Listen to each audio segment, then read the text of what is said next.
I'd like to talk to you today about left-handed shears and some of the problems that you might encounter in either selling a left-handed shear to someone or finding out if indeed they actually use a left-handed shear.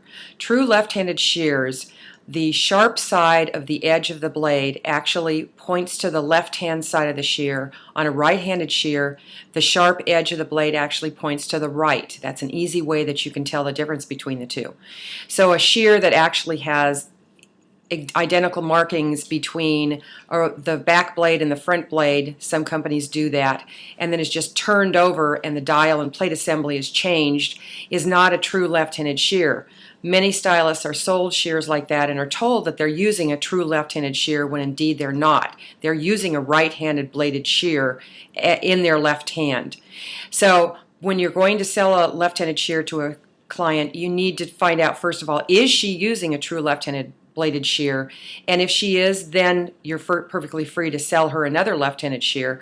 But if she's not, if she's been using a shear that is purported to be a left-handed shear but indeed is truly a right-handed shear, then you're going to have to teach her either how to use a left-handed shear or show her some other selections. The trouble with a left-handed person using a right-handed bladed shear is that it puts more stress and tension on her hand to be able to use that shear. And the motion that she is using that opens and closes a right-handed blade on a left-handed shear is actually shoving the blades apart.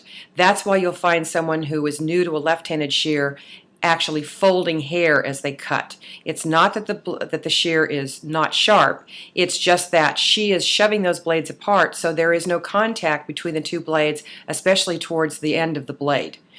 So there are ways of teaching someone to use a true left-handed shear who started out with a right-handed shear. One of the most effective things that I've ever seen happen is for the stylist to actually put as many finger sizers in the thumb hole as she can so that she can barely grip that shear with her thumb. That doesn't allow her to actually force those blades apart. And that's been the most effective tool that I've ever seen in helping someone to switch from a right-handed shear to a left-handed shear. The reason someone may want to do that is, as I say, it does put more stress and tension on her hand, so she's going to have more fatigue at the end of the day and possibly lead to hand and wrist complications. The other thing is that years and years ago, there were not very many styles of scissors, and most of them were either opposing grip or a very slight offset. Screws were the most common pivot system, and so actually using a right-handed shear, just flipping it over and putting it in her left hand could be effective for a lot of stylists.